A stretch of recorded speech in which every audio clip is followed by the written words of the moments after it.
ಮಗ ಶ್ರಾವಣ ಮುಗೀತು, ಗಣೇಶನು ನೀರಿಗೆ ಬಿಟ್ಟಾಯ್ತು, ಇವತ್ತಿಂದ ಫುಲ್ಲು ನಾನ್ ವೆಜ್ ಮಗ. ಇದೇನೋ ಪೀಸ್ಗೆ ಇಷ್ಟೆಷ್ಟು ದೊಡ್ಡದಾಗಿದೆ.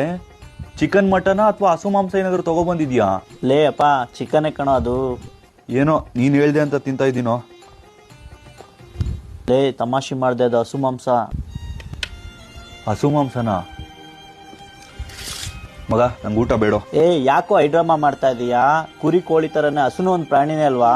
ನೋಡು ಮಗ, ಕುರಿನಾಗಿರ್ಬೋದು, ಕೋಳಿನಾಗಿರ್ಬೋದು, ಮೀನಾಗಿರ್ಬೋದು, ಯಾವುದಕ್ಕೂ ಕೂಡ ನಾವು ತಾಯಿ ಸ್ಥಾನ ಕೊಟ್ಟು ದೇವರ ರೀತಿ ಪೂಜೆ ಮಾಡೋದಿಲ್ಲ. ನಾವು ಹುಟ್ಟಿದಾಗ್ಲಿಂದ 1 ವರ್ಷದವರೆಗೂ ಕೂಡ ತಾಯಿ ಎದೆ ಹಾಲನ್ನ ಕುಡಿದು ಬೆಳೆದ್ರೆ 1 ವರ್ಷದಿಂದ 100 ವರ್ಷದವರೆಗೂ ಕೂಡ ಹಸು ಹಾಲನ್ನ ಕುಡಿದು ಬೆಳಿತೀವಿ. ನಾವು ಹಸುವಿಗೆ ತಾಯಿಯ ಸಮಾನವನ್ನ ಕೊಟ್ಟಿದೀವೋ.